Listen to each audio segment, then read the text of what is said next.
Hello and happy Friday to all the distinguished members who have joined around the screen. A very good evening to everyone. This is the 124th WiseViews leadership conversation we are hosting. We are extremely delighted to welcome Professor Rohit Dhankar. Dhankar Saab, welcome to you. Thank you so much for agreeing to speak with us. We are eagerly waiting to understand this very, very interesting topic. This is something which has got the potential to pivot our existing worldviews, and therefore it is very, very important to us.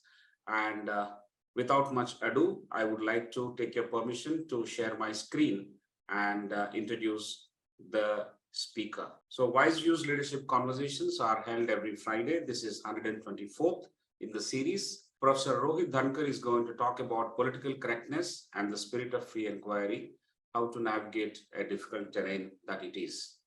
This intro and the opening talk will be the first 30 minutes, and the second 30 minutes or so, I'm sure we're going to spill over, will be the Q&A. It's a privilege and honor to introduce the speaker. Professor Rohit Dhankar is currently the Secretary of Digantar, Shiksha, Evam, Khelkud Samiti, Jaipur. He is also the founder secretary of this organization. Professor Rohit Dhankar worked as professor and Director of School of Education in Azim Premji University, Bangalore. Professor Rohit taught at the elementary level for 15 years and has been involved with many NCERT initiatives, including National Curriculum Framework 2005 process as a member of the National Steering Committee, Drafting Committee, and chair of focus group on curriculum, syllabus, and textbooks. He has been involved with capacity building of educational functionaries at the national level and with various states as part of Digantar. These include being part of teams that developed MA Elementary Education Program of TIS, Tata Institute, and the MA Education Program of Azim Premji University as well. He taught philosophy of education at Azim Premji University and also taught the same at TIS Mumbai. Professor Rohit Dhankar, his particular interest is in educational thought and practice, relationship between education and democracy, curriculum, pedagogy, and teacher education.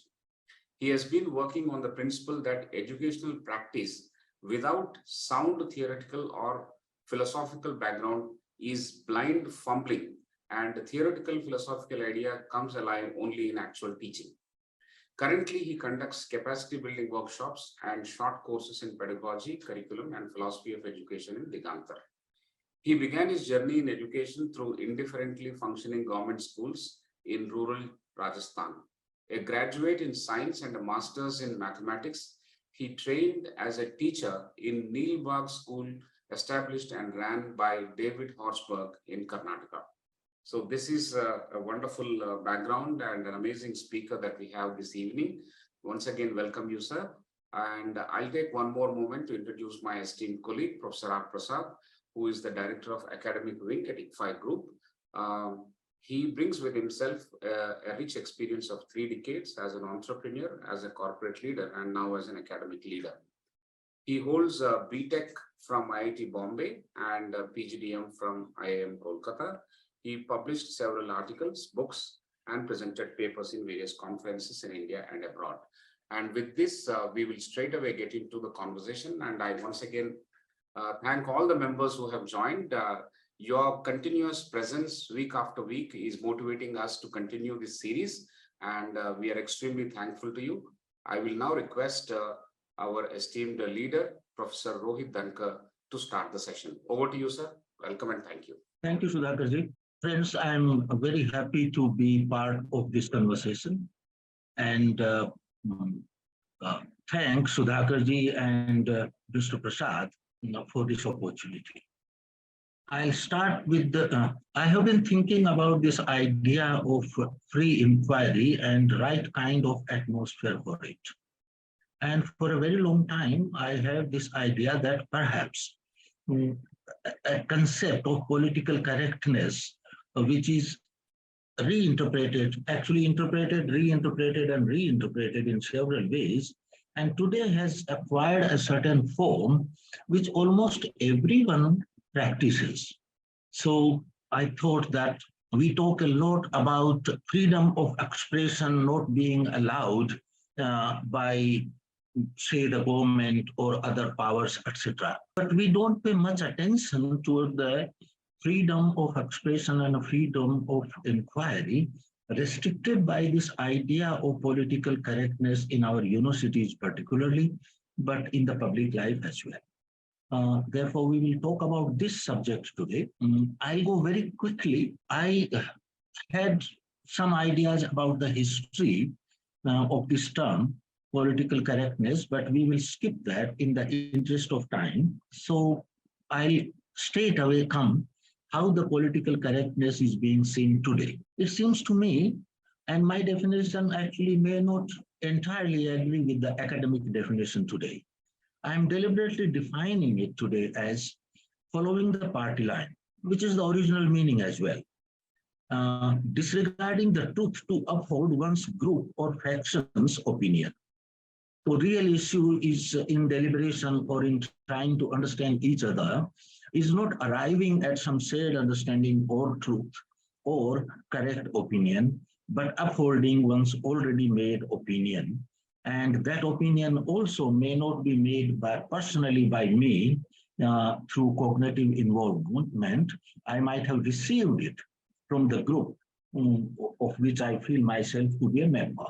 This also has a very strong dimension of attempts to attack counter opinion, definitely intellectually and verbally, but also physically, and blocking publication and discussions and seminars, etc.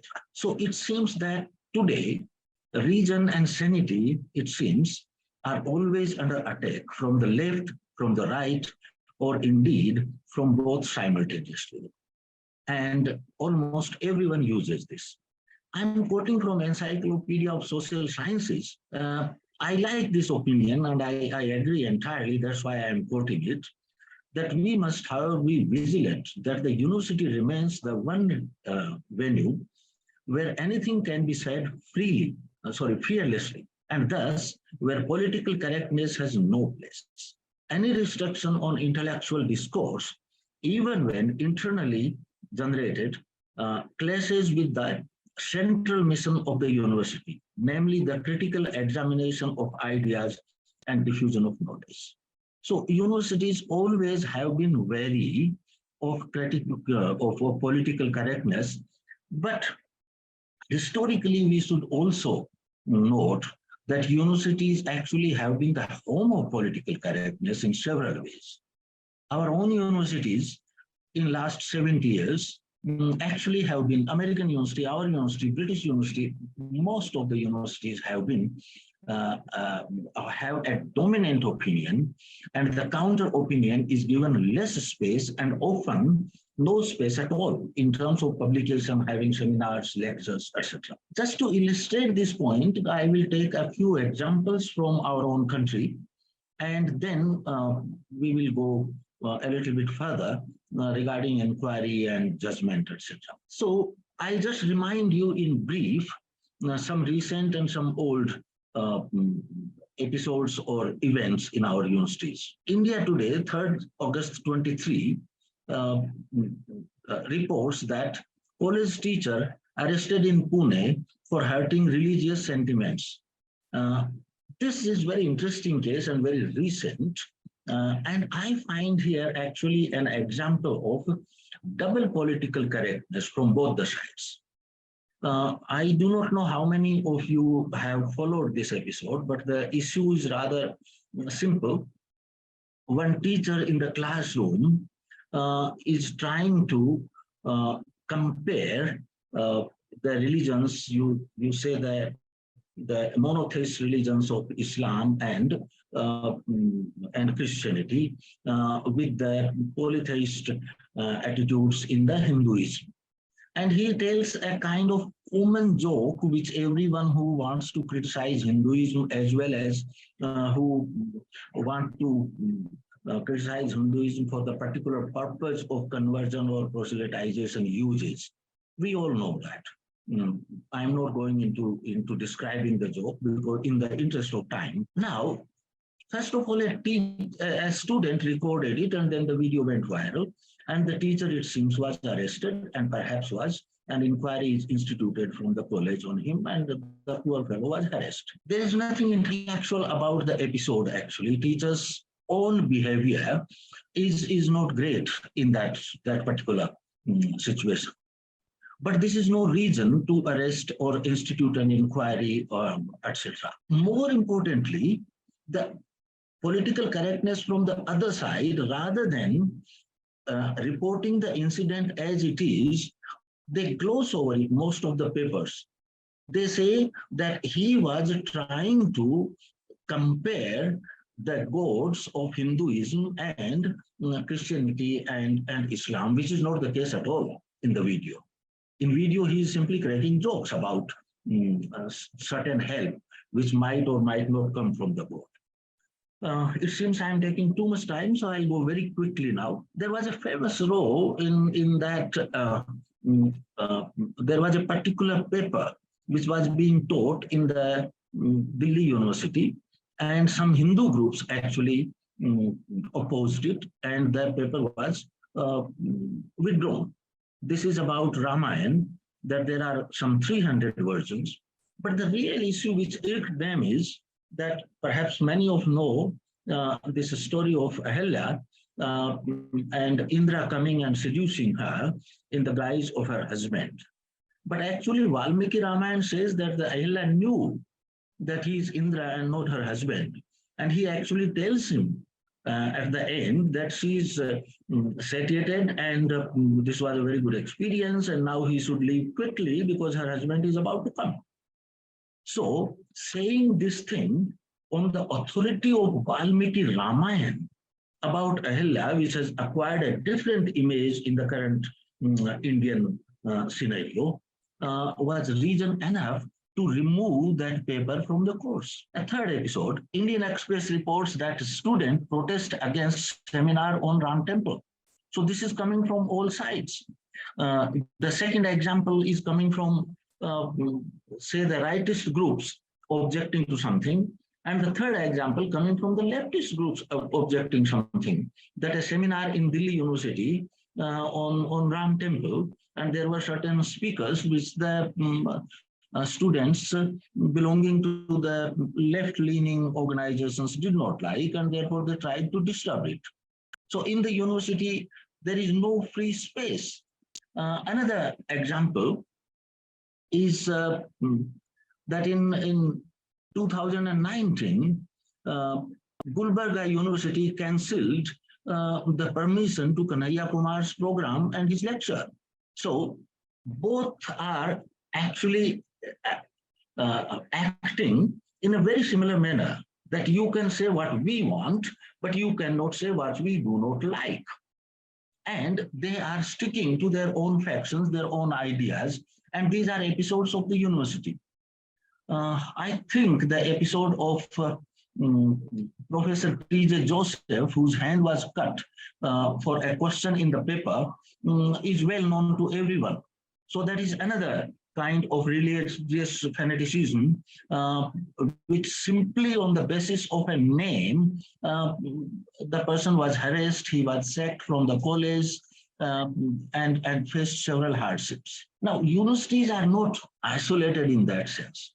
A similar kind of things, perhaps you all know these episodes. Salman Rushdie now has lost an eye and perhaps functioning of one hand. Taslima Nasreen was attacked several times and harassed in India as well. Perhaps you remember the episode of Drishti Tuition Center, where a person who was teaching student said something about Sita, which was actually written in Mahabharata. And for this person was harassed.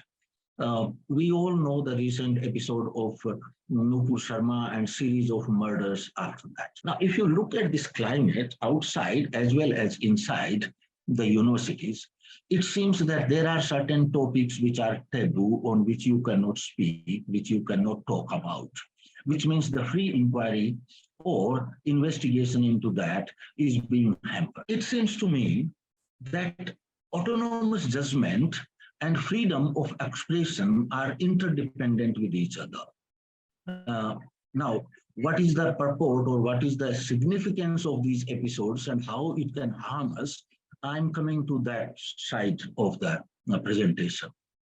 By judgment, I simply mean making a decision in one's mind based on some principles, facts, and reason. Judgment is never an arbitrary picking up of the opinion. It always should have some kind of grounds behind it. There could be some principles, facts, and reason and argument or whatever. Now we all know that judgment could be about the truth. We can call them epistemic judgment, and questions could be something like, was Ram Setu built by Rama? Or was Quran really revealed by God? Now, these would be taboo questions in the classrooms in the universities. Ethical judgments could be, is conversion with allurements morally justified? Is homosexual relationship morally degrading? Can caste be morally justified? Now, apart from the discussion on the caste can be morally justified or not, other two questions cannot be discussed in the universities today. Then aesthetic judgment, is fair really more beautiful than dark skin? Or is desert less beautiful than a less green valley? So this is relatively more open. You can talk a little bit more on that, but you will get into the idea of political correctness as soon as you start talking about the criteria for beauty.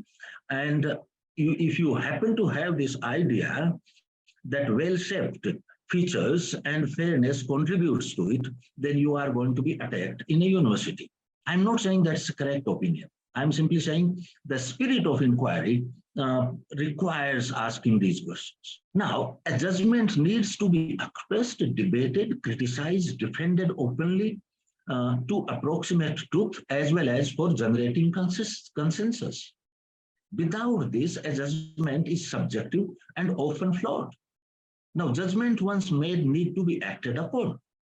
Without this, our power to make judgment as well as live lives according to them diminishes.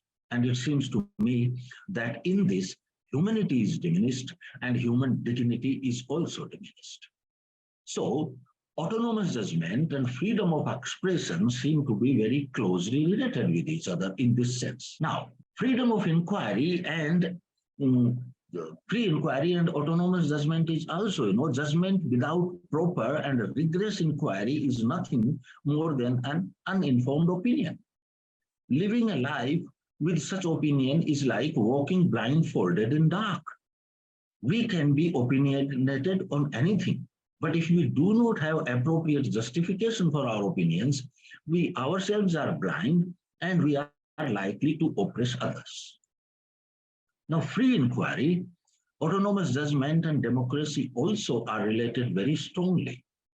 Thus, autonomous judgment, freedom of expression, free inquiry, and democracy have, there is some misprint in this, but they hang together in a very significant manner. If we restrict freedom of inquiry, we are trying to make people of diminished intellectual and moral capabilities. And a democracy of fools cannot survive. Democracy does require a discourse and openness of mind necessarily. Now, which seems to me that the political correctness is being used in many such situations as a tool. So political correctness is a means to silence the counter view. In the examples I mentioned in the beginning, you can see that the idea is not to discuss whether that opinion, the counter opinion or the opinion which is being presented by any professor on any paper, etc., is correct or not. The attempt is not asking questions or getting into the details of what is being said and why it is being said and whether there is any justification for saying that. For example, in the Ahilya episode, no one bothered whether Valmiki really wrote that or not. This was simply, how can you teach a paper in a university which expresses such views about Ahilya? Similarly, in the Drishti episode, exactly the same thing happened. No one bothered to investigate. Of course, people bothered in that sense, but the people who are attacking, they didn't bother about investigating where it is written and why it is written, in what context it is written. Simply, why did he say this? So in the hand cutting episode, actually, they assumed that the name written Muhammad is Prophet of Islam Muhammad. Uh, this professor actually quoted it from literature where there is a story which is written in this manner. So it seems that the idea is not trying to look at the facts or trying to inquire into the truth. The idea is to silence the other person, to silence the other opinion. It is to silence region and people. There is a Hindi poet, Uday Prakash, and he wrote a very small, beautiful poem. I would like to end with that. And he comes to the conclusion that कुछ नहीं सोचने और कुछ नहीं बोलने पर आदमी मर जाता है. I'll read the poem to you and leave it to you to think whether what Uday Prakash is saying. I seem to agree with him. First, I'll read it in Hindi, then I'll read an English translation done by me, which is not a great translation, but correct in terms of meaning. He uses the term admi, which is often used in Hindi for man, but I do believe he means a person or a human being. This is for the rhythm in the language that admi is being used. So please take it in that sense. It's not an issue of gender here. So the poem goes like this. आदमी मरने के बाद कुछ नहीं सोचता. आदमी मरने के बाद कुछ नहीं बोलता. कुछ नहीं सोचने और कुछ नहीं बोलने पर आदमी मर जाता है. In English, rough rendering would be something like man after their death thinks nothing. Man after their death says nothing. If thinks nothing and says nothing, man dies. It seems to me that in the present climate, all people are trying to dominate our university as well as those who dominate the public discourse, particularly the political parties and various kinds of factions. They are using political correctness as a weapon to kill us. Certainly to kill us intellectually, if not physically. And often, if you remember Nupur Sharma's episode, then also physically. It seems to me that universities are the only place which can open themselves up, uphold the standards of free inquiry, and challenge this kind of climate. While unfortunately, we see that the universities are actually trying to foster this environment rather than trying to oppose it and trying to open human mind. Thank you very much. I tried to finish in 20 minutes and therefore there might be many things which remained unexplained and I had to rush through several things in that.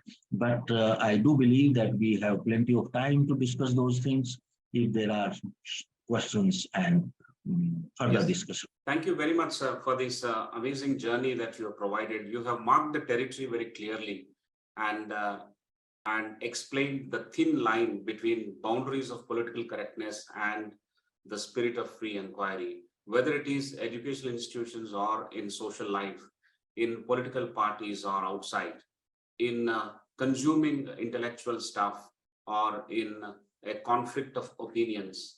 I think these lines are more and more visible, and thereby the lines becoming much larger and the opinions becoming thinner and thinner, or silent, more silent and much more silent as it progresses. Obviously, this is against the spirit of democracy and the spirit of free inquiry. While seeking knowledge, where do we draw the line not to hurt others is again a parallel that one has to judge, one has to move forward in a very balanced manner. I'm sure this is not easy. That's the reason we have titled this as a difficult terrain that one needs to navigate in conducting oneself. I'm sure The subtleties involved in the topic have been sufficiently highlighted with the examples, although briefly touched upon. Those examples are, some of the examples are still afresh in our mind, and a few examples dated back to 2011 as well.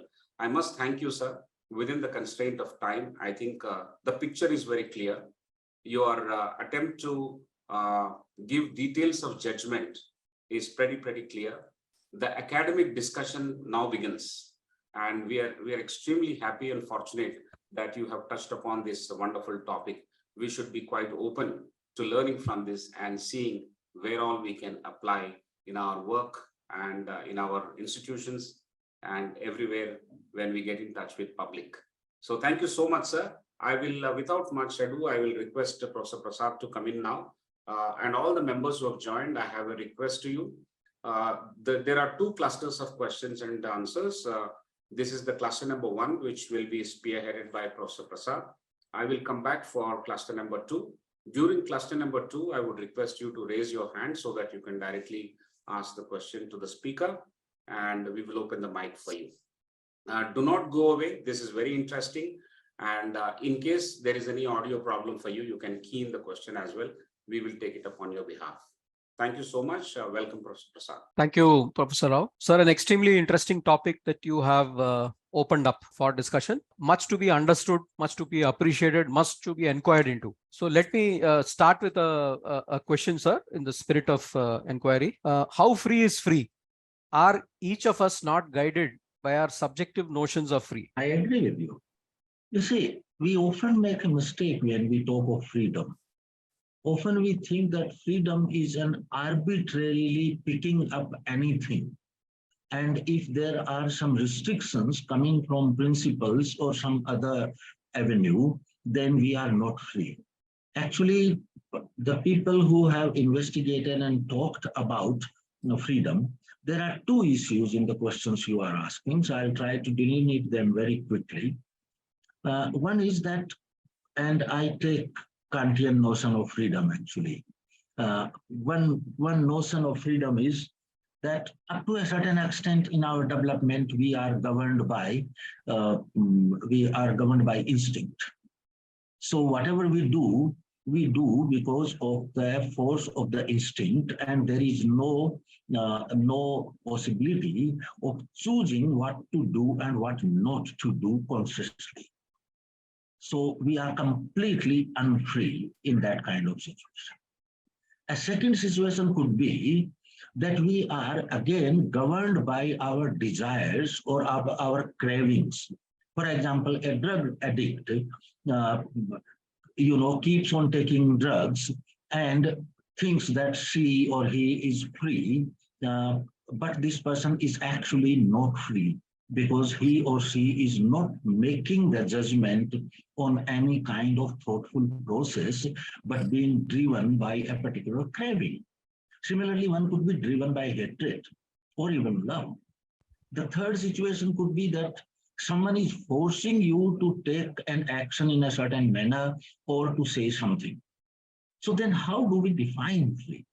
Free simply means having some sort of rules for yourself and making a judgment on your own cognitive deliberation and upholding that. That is what freedom is.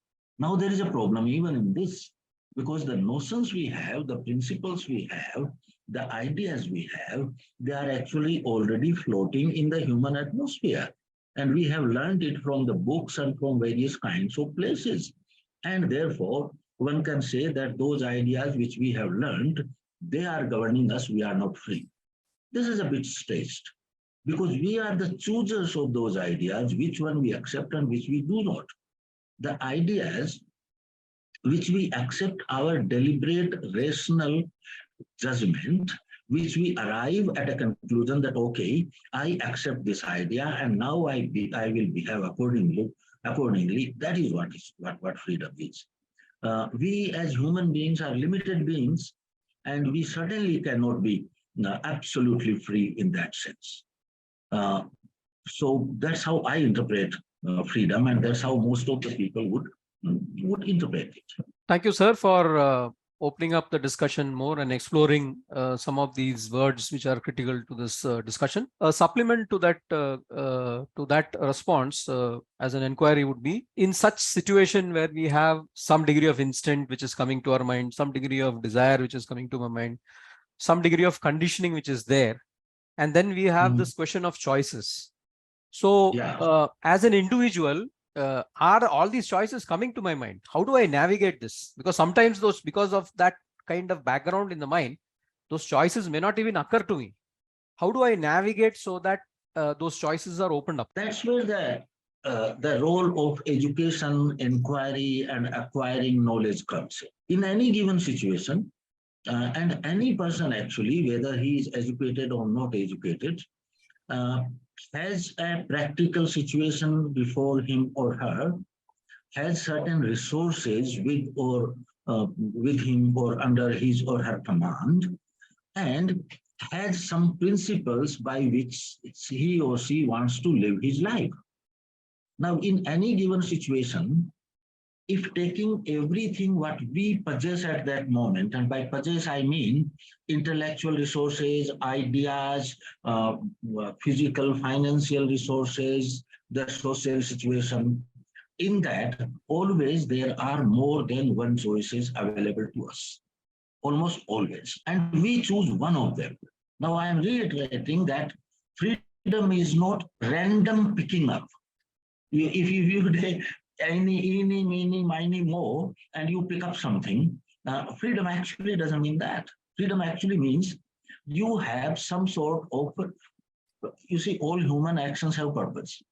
So you have some sort of purpose. First, you decide whether that purpose is morally acceptable or not, the first choice. The second, what action or what thought or what judgment is going to help you in achieve that morally acceptable purpose. And making these decisions, we do according to the given situation. Now, there are two things which could be problematic here. Conditioning, you already mentioned. And there is another thing, indoctrination. And that's where the critical inquiry and looking at all aspects comes in. Now, capability of each one of us would be limited in that. There is no one actually about whom we can say that he is perfect and there is nothing remaining for his choices to be made, and he has achieved, he has become a perfect being. That is not possible for us. So the possibility of error and possibility of unexamined influence will always remain. Now, last thing I would say in that, in spite of taking this time, let's take a very quick example. Gandhiji said that all our actions should be non-violent. And in certain situations, he made extreme statements. One possibility is that I am anti-Gandhi, therefore I, without examining them, reject everything Gandhi said. Another possibility is that I am Gandhi Bhakt, and if Gandhiji has said that, then that has to be true, and I accept it. Both these things are problematic. I may be indoctrinated in either of these positions. But if I investigate why is he saying that, in what context is he saying that, what are the moral principles he is using behind it, and if I come to an independent conclusion of my own, that what he says, I agree with him, and therefore I accept it as a moral principle in my own personal moral code, this is a kind of judgment or kind of decision which I am calling free or autonomous judgment. Thank you, sir. So I think we've had some more progress in the discussion in the examination. And we have created a space where we are saying that despite all these limitations that are in front of us, we need to create a space within ourselves, whatever the words may mean for that, where we are willing to inquire dispassionately, without judgment, and then use certain degree of logic within the limitations that we have, subject to our own personal rules, and come to a better decision than, or a better judgment than what could have been made earlier without that space. Thank you, sir. I come to the next question, sir. The reality of today in society, whether it is at home, at school, at college, or at the workplace, is that there are very few people who provide this space. And there are very few, whether it is teachers or parents, because the first school is at home and it continues to be at home till the person's formative years. So the student has got the influence from the home. He knows how his parents are behaving with him. They have their own limitations. Certain sort of inquiry is allowed, certain sort of truth speaking or fact speaking is allowed, certain is not allowed, but it is central. So since most people sitting around in this conversation and those who will hear are parents in some nature or adults in some nature, what would you suggest as that pathway, or what would you suggest as things that they can do as parents to foster the spirit of inquiry? I obviously am a parent and I have been a teacher for quite some time. At the primary level, you can say that children from 5+ to at the university level. One thing which comes to my mind and is that asking questions should not be bad. Often when children ask questions, often we do not know how to answer them. Either we don't have answers. Sometimes children in their innocence, without knowing, also ask very kind of questions which we consider embarrassing. So the first thing I would say that we have to be at ease with the questions of the children at home, and we should explain that as much as possible. One rule in that could be that at a given stage, children cannot understand everything that we know. But the kind of answer we give, that should not block the pathway for further inquiry and when the concepts develop further. At this moment, the answer could be somewhat rough, somewhat inaccurate, somewhat adjusting to the child's language, but it should be shaped in such a manner that when the more sophisticated concepts are acquired by the child, it should not turn out to be wrong. It may turn out to be inadequate in a certain sense in terms of precision or whatever, but should not turn out counter to that. So that requires a lot of thinking. About the school or college situation, in such a situation, I always remember Scheffler. Scheffler says that this is the job of the teacher to offer an opinion or a piece of knowledge or present in front of the child his facts, theories, and principles. Child means here student, facts, theories, and principles in a rational manner, giving all the justification. And this is the right of the student to ask questions and on the basis of his or her own cognitive judgment to accept or to reject it. And teachers should be humble enough to, if the student has rejected it, rather than getting angry, should analyze whether there was some inadequacy in his or her explanation, or whether the child has not come to that level yet to appreciate this answer. Child or student has not come to this level. So all I'm trying to say is that perhaps a rational, dispassionate dialogue at both the places, at home, as well as at the educational institutions, is the only way. Another thing I would remind as a teacher, this is a long and tedious path. So we should never assume that today we will acquire a kind of sophistication and clarity which passes all the criteria of a rational discourse or arriving at a thoughtful judgment. It's a progressing kind of thing which will take time. And we should be patient in helping the children traverse that difficult path. So this is very vague, I know, but that's almost all one can say in general. In particular issues, perhaps one can fashion that discussion in such a manner. Maybe I can give you. Yeah. Yes, sir. Yes. Yeah, I do not know whether I should give this. An example came to my mind suddenly. You see, I always used to have very open discussions in the classrooms, and I still remember during the first Gulf War, a child in my class brought a big poster of Saddam Hussein, wanted to put that in the class. So I asked, I didn't stop the child. I said, why do you want to put this? He said, he's fighting the bad Bush. Mother, he said in Hindi, but that was the idea. I said, oh, that's great. But how do you know he's right? He said, I must support him because he belongs to my jati. He used the term jati for caste in Hindi. I said, but you are a Rajasthani living here and this is your jati and he's Saddam Hussein, he's not your jati in that sense. No, he belongs to my religion. Oh, so you should, rather than truth, you should follow the religion, support the religion. Suddenly I remember, she said yes, it was a girl. Suddenly I remember there is a Hindu girl, they go to each other's house, they play with each other and stay the night in each other's house and are very pally. And there is no difference in them. So I suddenly asked this girl, okay, suppose your friend's house, your neighbor Muslim occupies, would you support your neighbor who is a Muslim or your friend? She said, no, I support my friend. I said, why? Because the house belongs to her. But I said, in Saddam case, I do not know whom the house belongs. This was not your argument.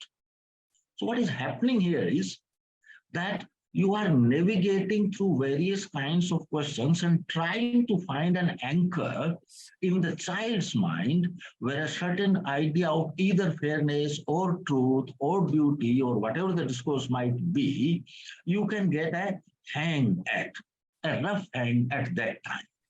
And then you can go into the deeper levels of it. So maybe this could be one kind of possibility. This example, the next example, just 2 sentences. Sorry, I don't want to take too much of time. I used to allow children playing kancha in my school. Most of the schools banned that. In the break, I used to allow that. And there used to be often fights on, ki this kancha belongs to, kancha is marble. This kancha belongs to me and this belongs to me. And we always used to have a dialogue that whether you broke some rule in the game or not, or whether breaking rules in the game is a good idea or a bad idea, and what will happen if you break the rules in the game, would it still remain enjoyable? So what I'm trying to say is not big, fat, philosophical questions, but the simple day-to-day behavior questions where our own instincts and desires are interfering with fairness. I think that could be one way of progressing. Thank you, sir, for revealing and exploring one facet where parents as well as teachers can build up the sort of an inquiry process based on normal things which happen at home or in the school. There are many questions, but this is getting more interesting and it gets more explorative, never-ending discussion, as you said, progressive, evolving kind of a thing. The question here is that in your case, you're a teacher who has practiced it or has explored this and investigated this for long. Now, if you take the case, I'm coming back to the home. The conversations at home today are, first of all, much less. And the emphasis is on performance because there's tremendous pressure.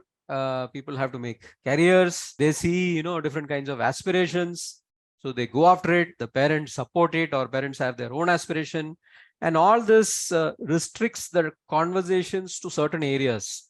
Now, how do you, without waiting for, one is waiting for the student to ask a question. How do you create the space or become proactive as parents? First, because the parents themselves need to go through the journey in the sense of evolution or progression, which otherwise limits them. And second is, even if they do make that progression, how do they proactively bring this into the space of the student, not waiting for the student to ask questions and then developing the dialogue? So there are 2 questions here, sir. One is about the parents' evolution, and the second is about how do you bring it to homes to make it a bit more proactive in this performance-oriented culture that we see in many homes. Okay, I am not certain, Mr. Prasad, whether I know the correct or accurate answers for them.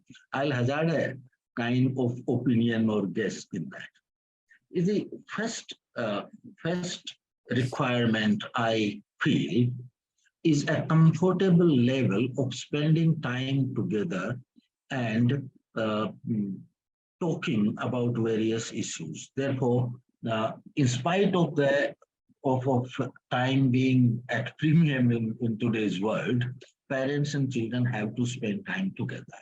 That's one thing. The second thing is that there shouldn't be a fear that if I say such and such thing in front of my father or mother, then he or she will get angry. And that is fairly possible, actually. Parents do get angry if you ask certain things. Suppose in a particular home, there is a kind of puja in the house every evening or morning, Sandhya or in the morning puja. And a child gets irritated with that and says, Ki main roz roz kyun baithun? And then there could be a kind of reprimand immediately that you should not use such words for this or that. So first thing is that there should be a kind of open atmosphere. How the parents make that, I don't think I'm an expert on that. We all know our children and we can manage that. The second thing is that even if the children don't ask questions, they are living with you and yet they behave in a particular manner. And it seems to me that you can pull up a kind of issue from almost any simple thing. Almost any simple thing. Imagine a teenage child who actually never helps in cleaning the dinner table. And one can definitely have a kind of conversation that how the responsibilities in the household should be distributed.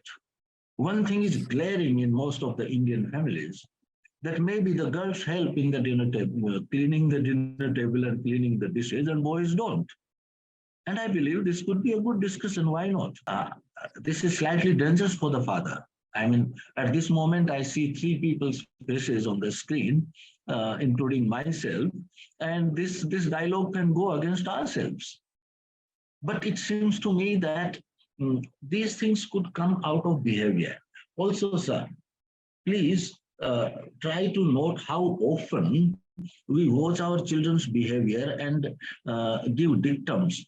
Don't do this, don't be a friend with that particular person, don't use this kind of attire, don't use this kind of language.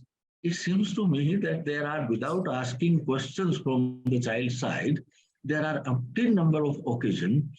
If each of these dictums we start supplying with justification from wherever they are coming, whether they are economic or moral or social sensibility or aesthetic, if we start, rather than giving a dictum, if we turn it into a question that why do you have this kind of attire? For example, when my daughter used to wear these torn jeans, we often used to have a dialogue, but why do you think that this torn jean, which looks like a throwaway to me, is more beautiful for you? And why this ought to be a fashion? And I believe we have dozens of occasions of this nature. Excellent, sir. I think in your own way, you have opened it up.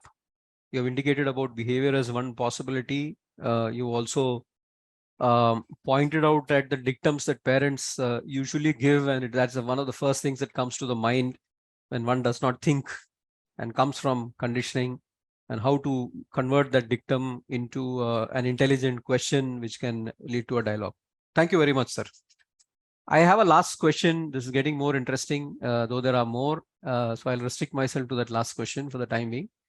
And this is, sir, this issue, the role of identity, culture, and power.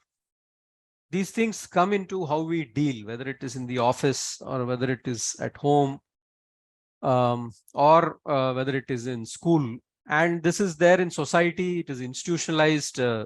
Colleges also have this in their own way, and workplaces also have this. Now, how do you navigate that? Mr. Prasad, my views are somewhat unusual on this. I somehow feel that we should strive to have our first identity. First of all, let's note that we do have multiple identities, and we cannot get away from that. it seems to me that we should have our overriding identity as human beings. And I do believe one can, when searches in his or her own mind and behavior, certainly can find some principles which he or she thinks that are universalizable. Yeah, I'm making a distinction. I'm not saying those principles are actually universal, but that I feel are universalizable and one can try to universalize them. There is sufficient justification in my own mind. So I believe that if we navigate through them and look at other people's situation, then a general answer could be that it could be navigated from that point of view. If the question is more specific, we can talk about more specifics in that, but one or two things I'll say in this. I certainly don't agree with the present day thinking that we necessarily represent or are guided by the interest of our class or caste or identity or gender. I might be wrong, but I don't think that I'm totally guided by the male perspective and do not see other human being as a person when the issue of male uh, interest comes, or as a particular social strata, whatever caste I might belong, that my thinking is going to be completely dominated or completely determined by my caste identity or my religious identity. What I'm trying to say, sir, is that these are restrictions and conditioning forces, and continuous critical questioning to self actually can liberate us from this kind of conditioning progressively.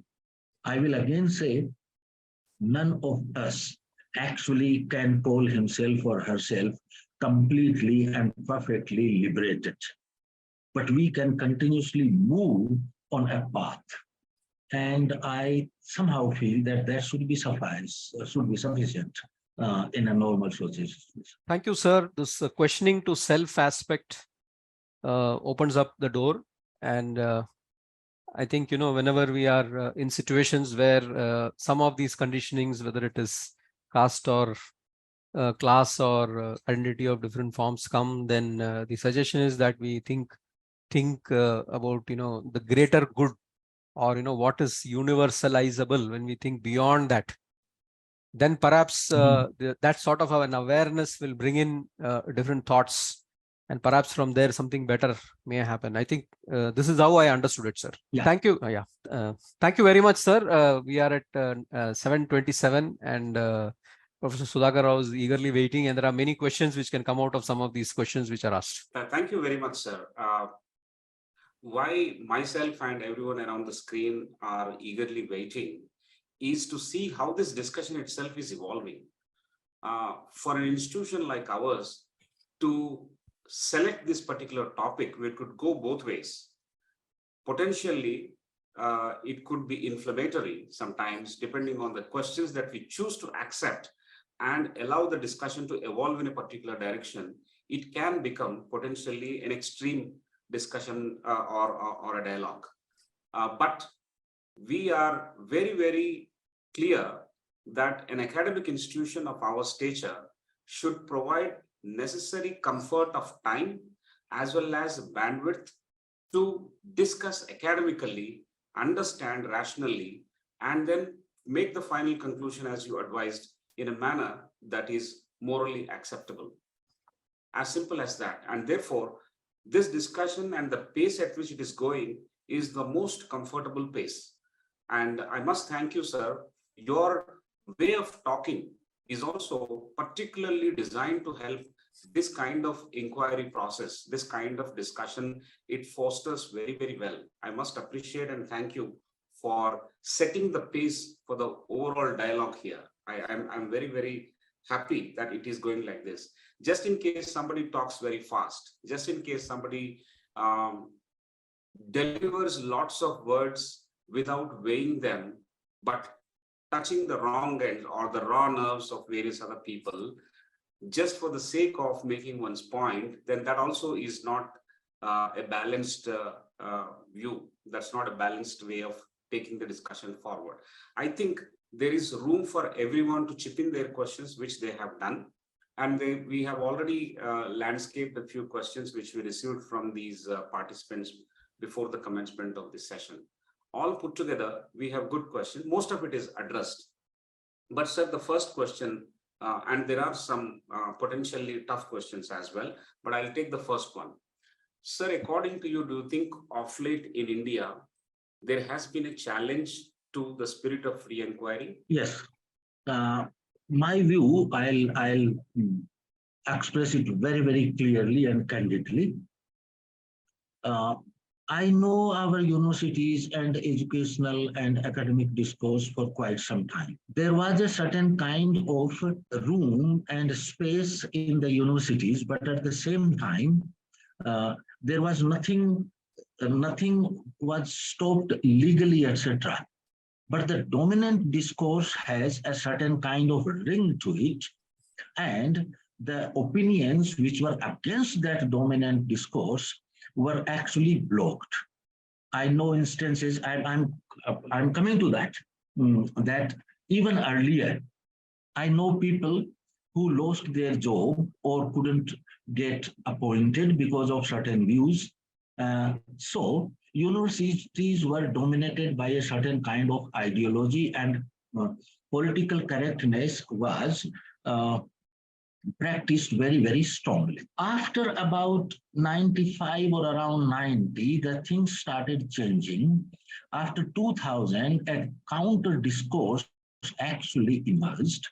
And certainly after 2013-14, this discourse started getting more room in the university.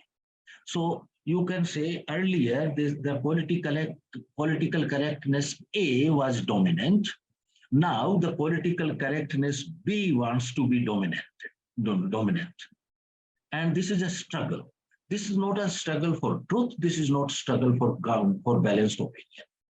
This is a struggle to dislodge one kind of political correctness by another kind of political correctness. Earlier, the government supported that political correctness, but not overtly. Now the government supports this political correctness overtly. That's a significant difference. Therefore, I would say, I can give you, since there is lack of time, therefore I'm not going into it, I can give you until number of examples from the history as well as literature, which will substantiate my point. But at this moment, there is a kind of open struggle between two different kinds of ideologies, and both have their own kind of political correctness. And the new thing is that the academic language has somewhat dissipated. Therefore, the way the things or opinions are expressed, they are not expressed in a sophisticated enough manner, number one. And number two, a more overt leaning from the political power. That's my personal opinion. We can go into greater details into that. But if we want to say that earlier we were completely free inquiry and not dominated by any particular ideological bent, etc., that is not. Yes, I think it's very, very clear in what you have expressed. Your opinion is that we have always been politically correct. The dominant political correctness at that time and the dominant political correctness at this time is only a struggle of ideologies to put down one ideology against other, and the victim is an academic discussion. I think sometimes the language is sophisticated, sometimes it is more masculine and driven and overtly supported by the present regime or the powers that be. So yes, this is the only change, but constantly earlier and now, the victim has been open discussions, open academic discussions.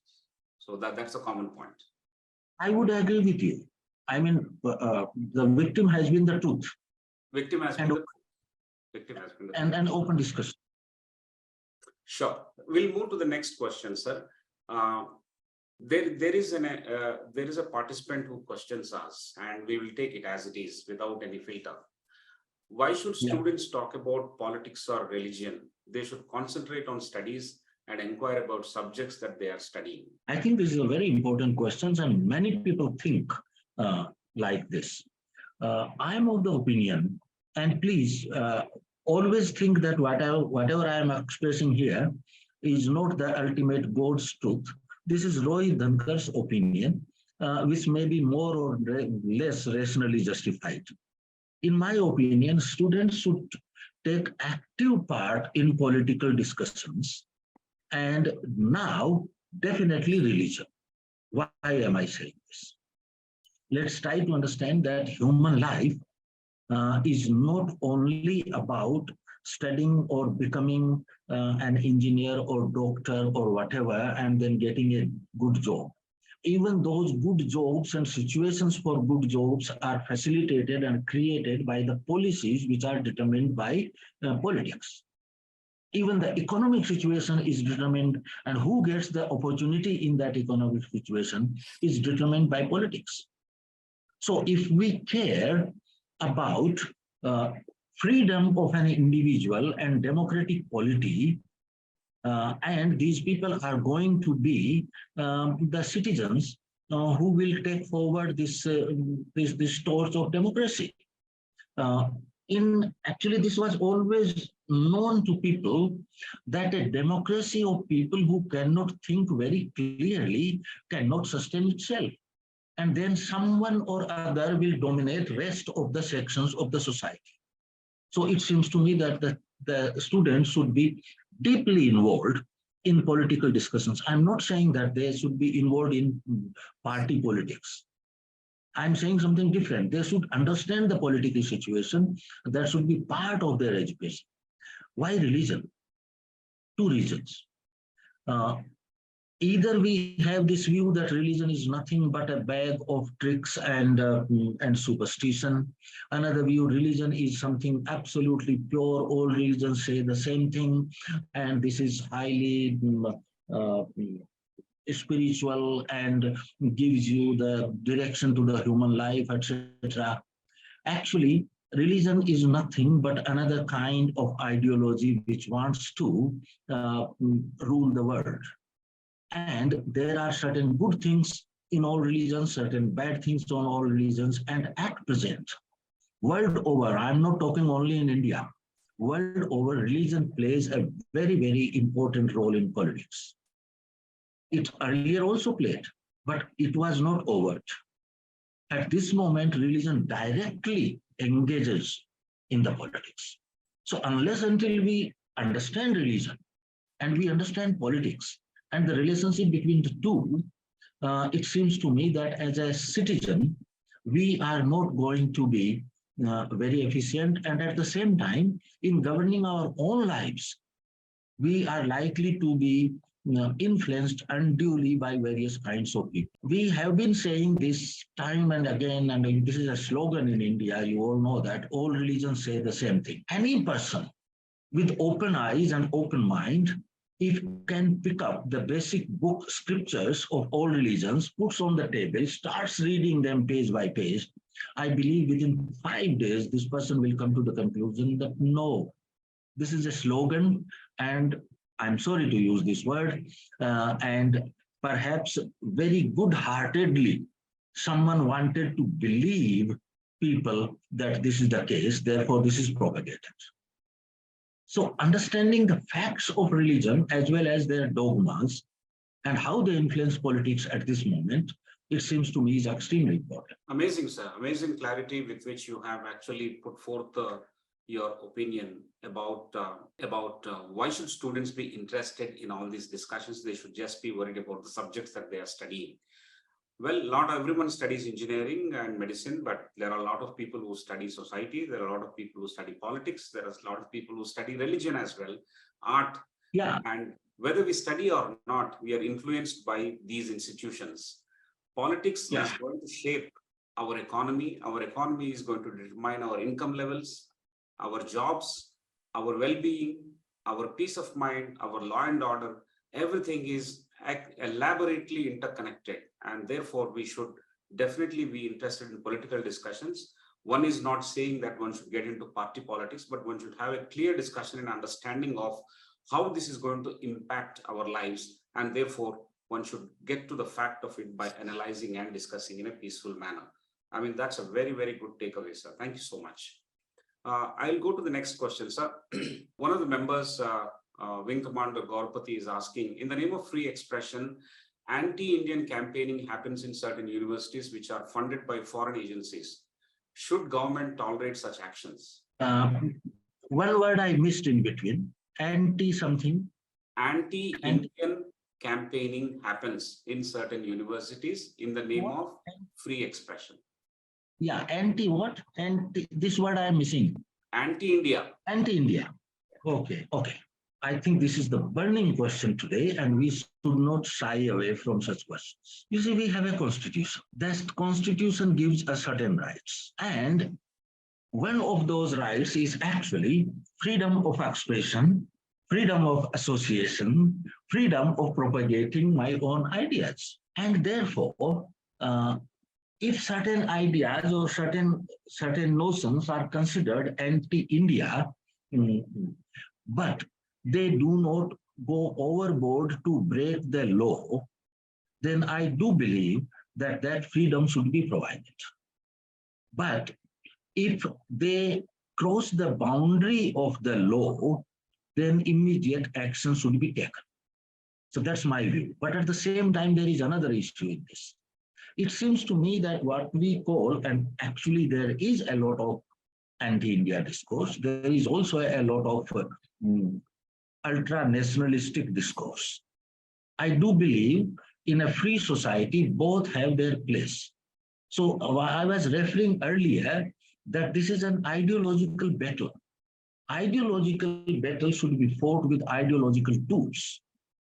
So if there is something anti-India or anti-nation, and those ideas are expressed and talked in such a manner that one remains within the framework of the law, then the other group should come up with adequate kind of answers and ask questions and expose that agenda academically, intellectually, rather than bending the law to nab them or by force stopping that discussion, etc. There is another problem in our country, and this is a touchy issue. There are certain kinds of ideas or certain kinds of things we can openly criticize and critique and say whatever we feel like. And there is another set of ideas and issues which we are very shy of critiquing and even asking intelligent questions about. That's a bad situation. That's a weakness of the society and the government.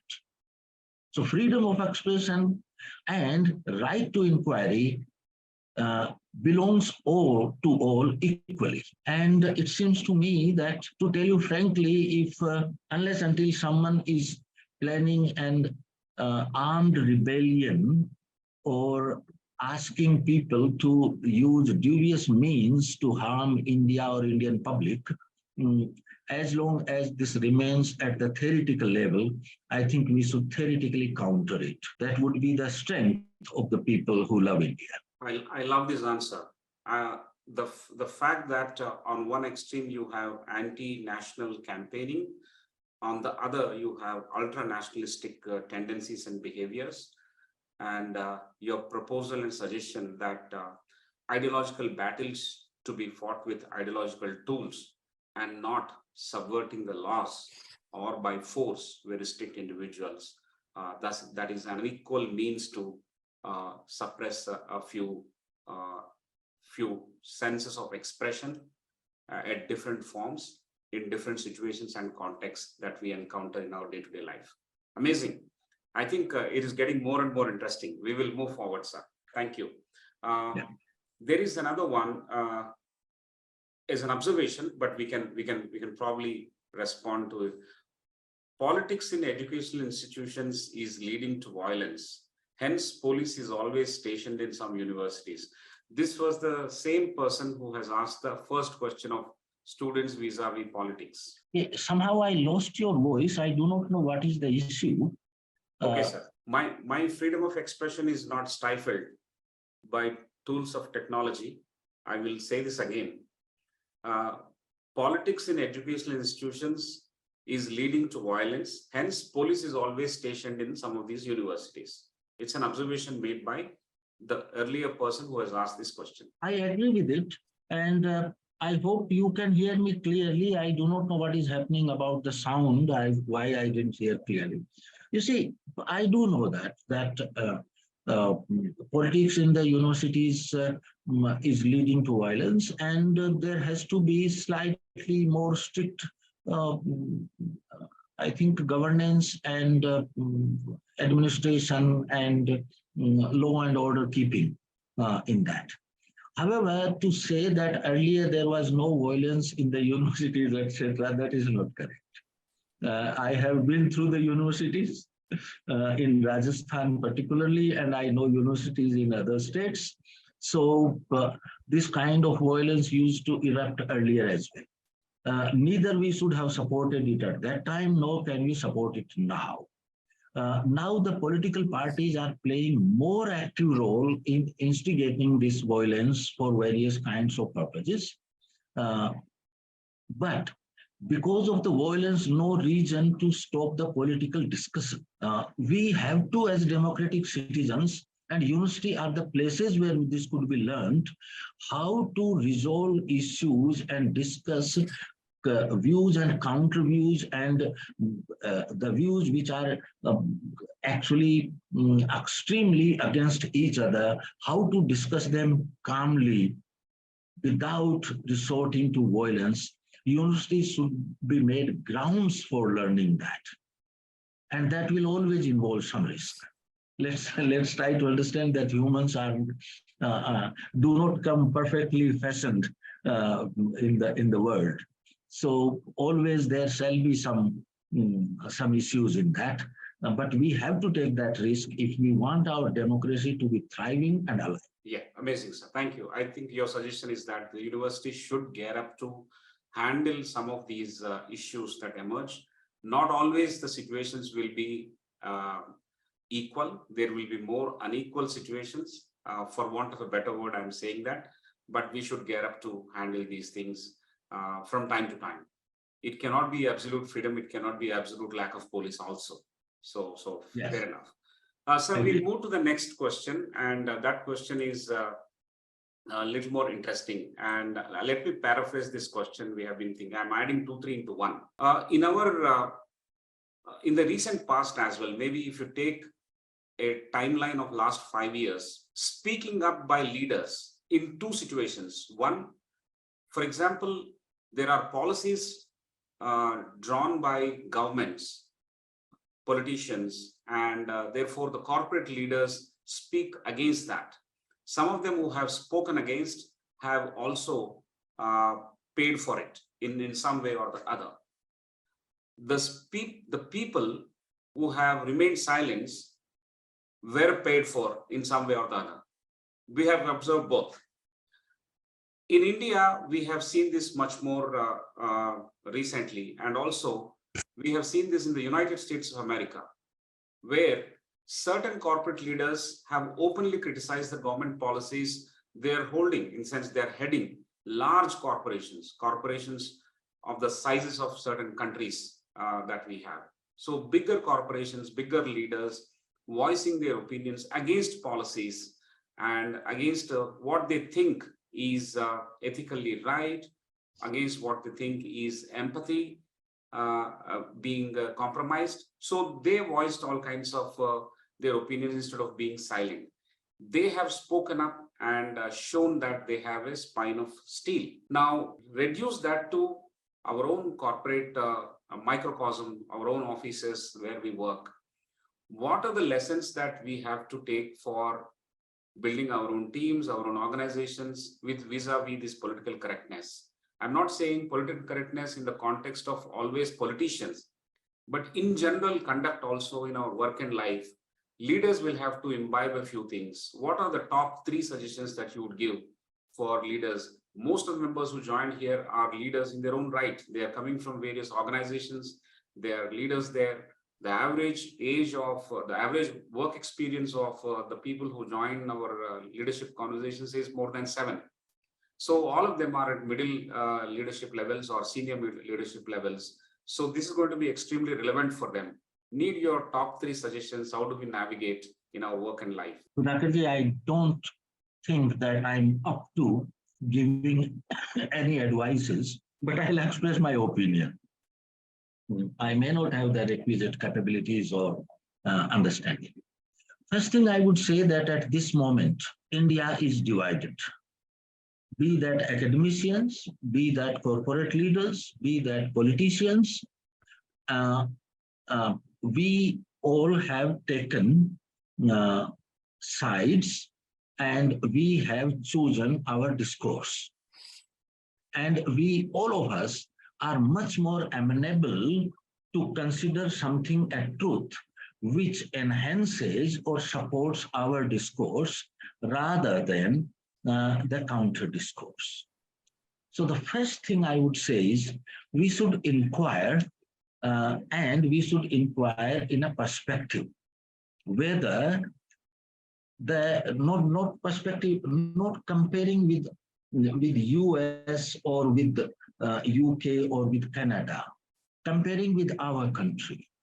Say, suppose someone says that whether corporate leaders were much more free, say from 60 to 2000, 1960 to 2000, in expressing their opinion and criticism of the government, and after, say, 2000, whether that is decreased, we should have certain kinds of fair and objective studies on that.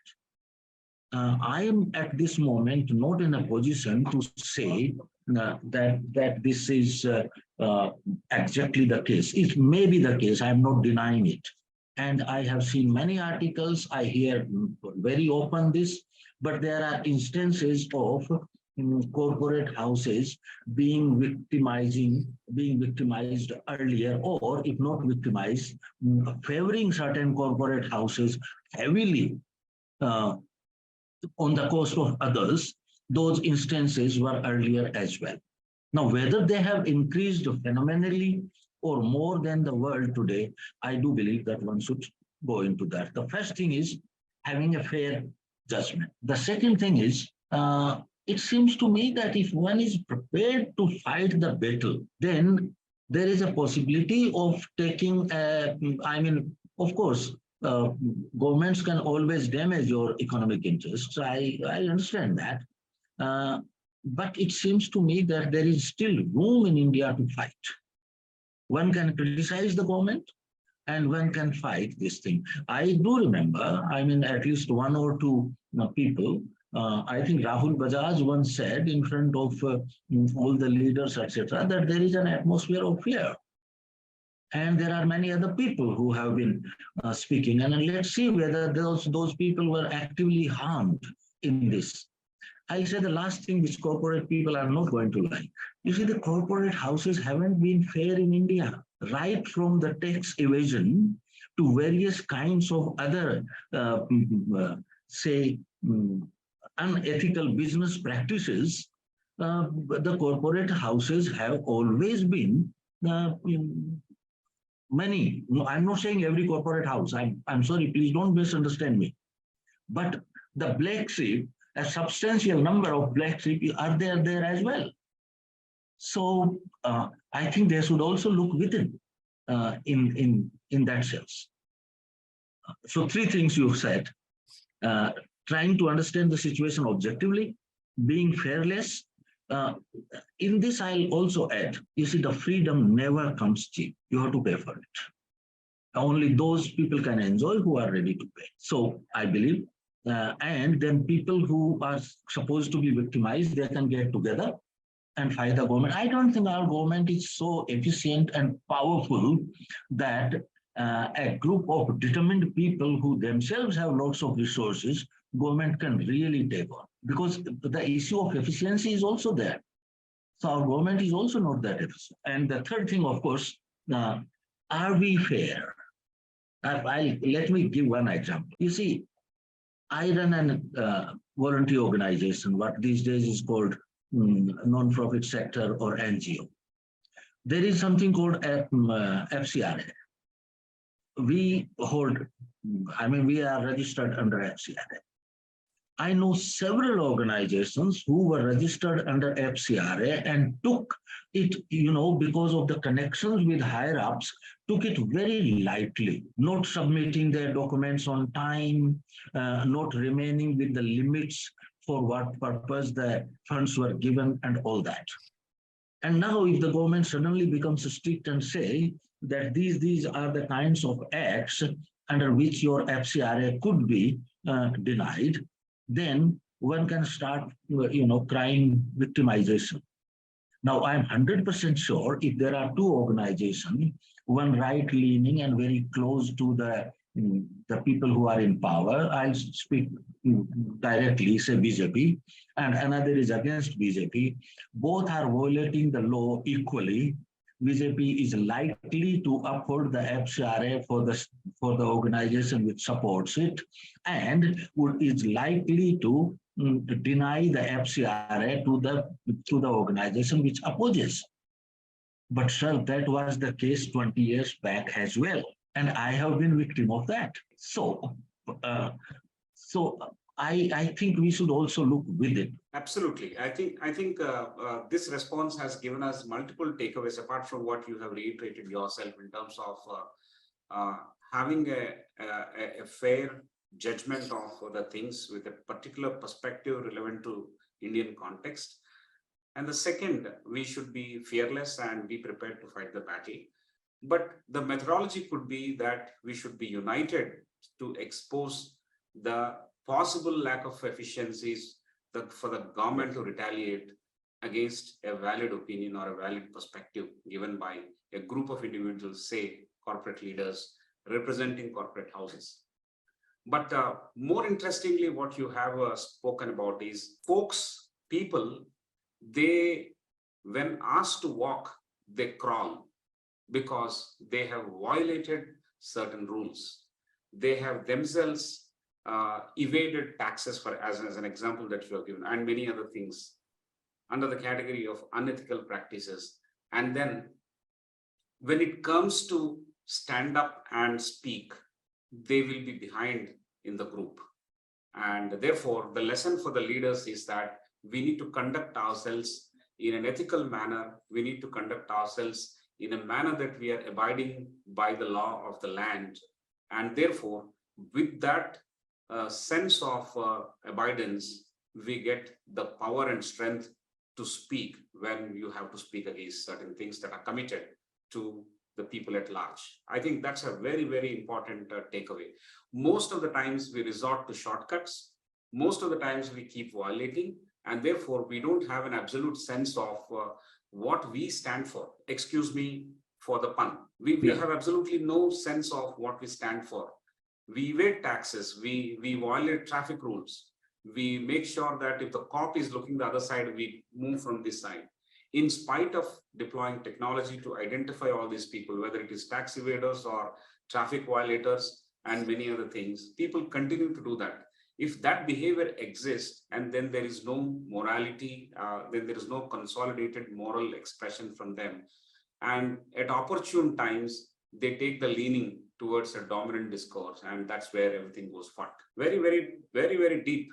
I'm happy that we are discussing this, sir. Thank you so much for that. I have one more question, which is the members can raise their hands. We can take one or two questions directly. Please raise your hand. There's been absolute silence from the participants today. Apart from keying in the questions, they have not raised their hand. If one or two of you would like to talk to Professor Rohit Dhankar directly, we should be able to facilitate that. But I'll take this one. Nowadays, most of the people, most of us are glued to smartphones and living in their own digital world. How can we ensure digital wellness among the family members? When you are digitally glued, when you are focused on your own individual world, you don't speak to another person. And there is no question of political correctness. Probably that is the context in which the participant is asking this question. Sir, I wouldn't be able to say much on that. I do know the problem, and actually often see it even in my own family members. The only thing is perhaps in one's own family, one can make certain rules with consent of everyone, of course. But apart from that, this is something which I haven't actually thought uh, very clearly, and therefore I wouldn't be able to say much. But one thing I would say, and that is important, anything which depends on cooperation and shared values does require interaction and quality interaction. Therefore, if our smart devices are cutting into our quality interaction with each other, we should be worried. What can we do about that? Today's topic perhaps is slightly away from that, as well as I am not I haven't thought about it. I am not an expert. Yes, yes. I think quality interactions is something which will help us uphold some of those points that we discussed earlier in the context of the topic as well. Because without quality interaction, these things have no room. There are several pointers, there are several opinions, and there are several views expressed. But in order to lead us to actually uphold these, our societies to uphold these, individuals to uphold these, parents to uphold these, I think quality interaction is required. One, for example, quality interaction between parents and children. Yeah. So if that goes missing, then all other things in the box that we have discussed will remain a far cry. And it is not even part of the discourse for the child, or not even a part of the discourse for the parent. So absolutely, yeah, I think the way we are progressing in this conversation is that the fundamental aspect is to evolve in our own thinking and seek the truth that is largely acceptable. I think broadly it is hovering around those 2 points. Fantastic, sir. If anybody else is raising the hand, we'll take that question. Otherwise, what we'll do is we have one important point I would request Professor Rohit Dhankar to respond to. I'm not saying that. I mean, your style is interesting. You're saying that I'm not an authority. I will share my opinion. Good. This disarms the critics in the first place.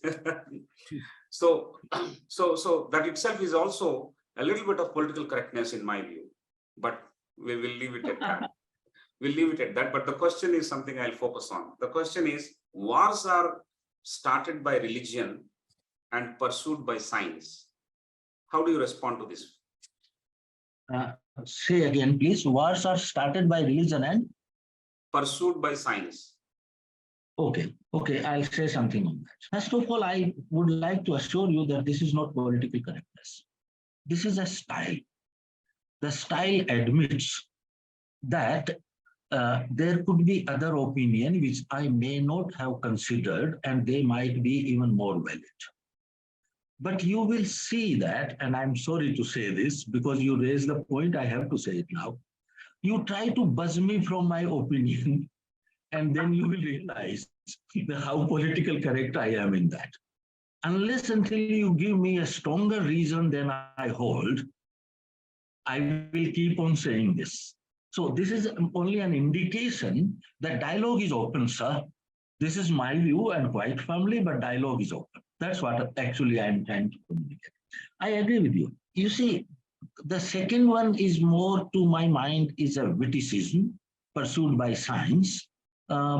This is a truism, because if a war is started, then even if you are using the stone X, or if you are using the stones and bricks, even that is science in that sense. So any physical resource to kill other human being minimally is shaped by science. So this is a truism to say.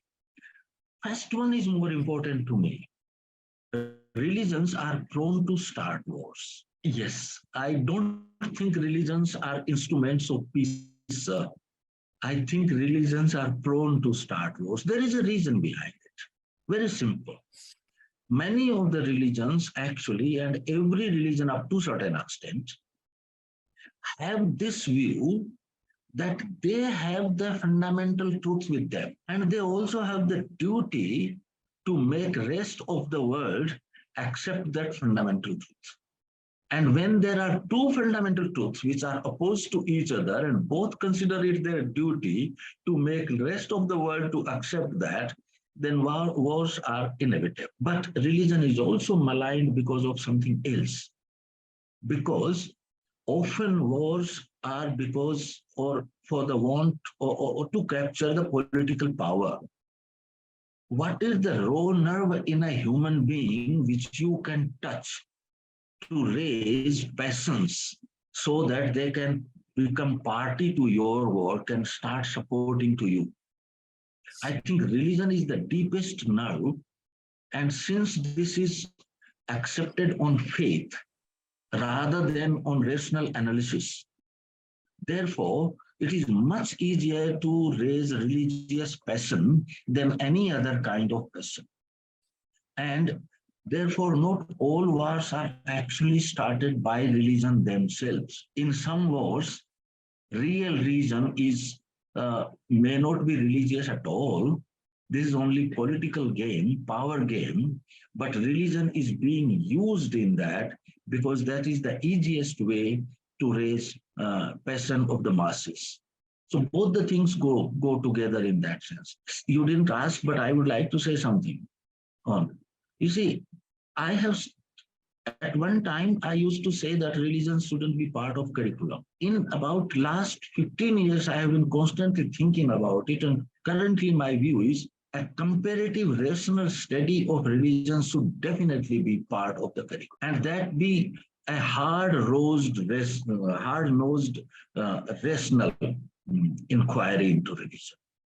No kind of that reverence that you do not question the religious dogma, but taking as granted that all dogmas are open for questions. The only condition is civilized language and without trying to hurt other people's feelings. Please mark my word, I'm saying without trying to hurt. I'm not saying without hurting, because if you ask me a hard question, it might hurt me, though you don't want to hurt and you are very polite. So that is acceptable. But I should deliberately not try to. But that's a different issue, maybe for some other day. Some other discussion. Yeah. No, amazing. I must thank you for this answer as well.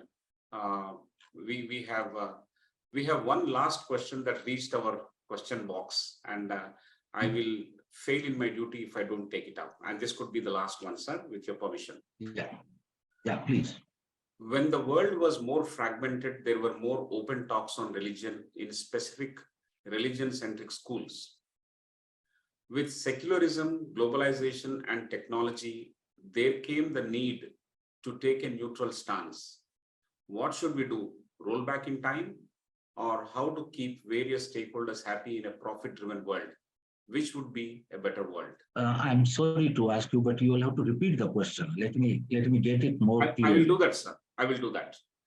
When the world was more fragmented, there were more open talks on religion in specific religion-centric schools. With secularism, globalization, and technology, there came the need to take a neutral stance. What should we do? Roll back in time, or how do we keep various stakeholders happy in a profit-driven world? Which would be a better world? Okay. Too many things in one thing. First of all, I do not believe that earlier religious discourse between religions was more easier and more possible. Between scholars, yes, which still perhaps up to a certain extent is there.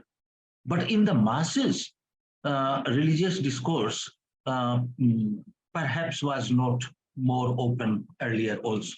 It has become more open now because people know about each other's religion. Press is there, social media is there. Therefore, information about each other's religion is available to people more in that sense. So that is one part of it. Another part, I would say that that there is a bit of irony in this. One view of secularism is equal respect to all religions. But actually, the meaning of secularism was quite different originally. This is the Indian meaning of secularism, equal respect. Actually, to my mind, the truer earth of secularism would be equal distance from all religions. And this is a doctrine for the state only. In my house, I might do puja or namaz or whatever I feel like, that's my business. But as a professor in the university or as a teacher in a school, I have to be secular. That is, my views should not be influenced by religion or antagonism to any religion or for hatred of any religion. All these things. Now, what happened that we got into a trap because of this equal respect for all religions. We started saying all religions say the same thing, all religions express the fundamental truth, and all those fundamental truths are exactly identical. All these slogans are actually wrong. You see, there is a problem. I give you two different sentences, and I'm deliberately doing that. Equal respect to all people, whatever their religion might be, is one principle. That you are recognizing the person as a human being, and all human beings are to be equally respected, whatever their religion or views might be. This could be a fundamental ethical democratic principle. Equal respect for all religion is seriously flawed, because religion, all said and done, is an ideology. And if one religion tells you that certain section of the people, because they do not believe in this religious dogma, are less worthy than other human beings, and another religion says that all human beings are equal, how can you have equal respect for both these dogmas? You cannot. You cannot respect all ideologies equally. So therefore, I don't agree with this thing. So our secularism got into this trap. And then because of the political correctness, we stopped asking questions on religion. We don't ask questions on whether Krishna really was an avatar. We don't ask the question whether Christ was really Son of God. Or if we ask in a closed groups, and we don't have the courage to discuss these questions openly in the public. So I believe that is the problem. Excellent. So we don't need to roll back. We don't need to roll back. We need to evolve beyond this impasse. We don't have to roll back. We need to evolve and cross these hurdles and try and maintain what is called equal respect to all people. Keeping the human being in the forefront is a win. Yes. I mean, that's the takeaway. That's an amazing takeaway that we have. And the theism that, or the slogan that all religions are equal or all ideologies are equal, all of them are founded on identical fundamental truths, is a sloganeering tool and nothing more than that. I mean, that's the takeaway. Fantastic. You reiterated this thing again, although that came up some time back in our conversation as well. Wonderful, sir. I think we are sitting on several questions and several responses for us to absorb and change our perspectives, probably look at it freshly. It opened our mind to question a few things, and it has broadly guided us to be far more open than we were thinking we were earlier. I think that's the state of mind with which we will conclude this conversation. And before doing that, I will request Professor Prasad if he has any point to make that he has forgotten to make in the first cluster. I think it's a question, sir. Again, it's about the individual for ourselves to improve. What is the mindset needed for free inquiry? I mean, suppose there are people already, there is a certain degree of conditioning in all, whoever is sitting around in the audience also. So if one wants to be more open, the mindset has to be more open. What would you suggest? It's difficult to suggest in one line, but I would say there is something called open-mindedness. By open-mindedness doesn't mean that either I do not know or I cannot know. Open-mindedness is that given that particular situation, given my level of information and my capability to reason and apply logic, this is the conclusion I arrive at. And human knowledge is constantly evolving. And we humans are rational beings, but actually we are not perfect rational beings. We are by design imperfect. So having this idea that we are by design imperfect and perfection or whatever advancement in that direction comes, that comes from the interaction with each other as equals. It seems to me that some basic fundamental principles, if we accept. And another thing is, sir, a kind of metacognitive ability to look into your own mind and at your own feelings. You see, often, perhaps you have noticed, if we notice that I'm getting irritated and start looking, why am I getting irritated? Then that level of irritation goes down immediately as soon as you look at it. So I think somehow cultivating this capability to look within your own mind and searching why it is happening in your mind. And second, accepting that that we all are humans, we all have certain capabilities, we all commit certain mistakes, and perhaps that might help. But that's not a great and very clear answer, sir, because I do not know a great and very clear answer to that. Thank you, This sir. also- You have given 2 points. Kind of Yeah. attitude which develops when you encounter lots of views and think about them. Exposure. Yeah. Great. Thank you, sir. Thank you. Thank you. In fact, that is the overriding summary of the entire discussion, that keep yourself open and encounter several opinions and views and facts, and then probably take your call, make your judgment, and then behave in that particular manner that you think would be appropriate, abiding by the laws of the land without trying to hurt another person. I mean, that's a very, very important thing. I have corrected in what I've noted from your saying, that civilized discussion and in an attempt, in a language that does not try to hurt others. Okay, there is no absoluteness, but at least one has to try not to hurt others. And I think that would define open-mindedness, accepting that we are all prone to flaws, limited by our own judgments and observations and capabilities. And that leads to what is called open-mindedness. Probably that mindset or open-mindedness is going to help all of us, leaders in the corporate world, professors in the academic world, parents in real life, leaders in the political world, and all of us as humanity, which we seem to be rational but not rational enough, would try and attempt to make it as open and as meaningful for us by investing our time in having open interactions and discussions with one another. This is a wonderful Friday, very, very different from all the leadership conversations that we have had in the past. Thank you very much, sir, for giving these insights and providing inroads into one important last takeaway, that is, look into yourself. Cultivate this metacognitive ability to look into your own mind and see why such thing is happening to yourself.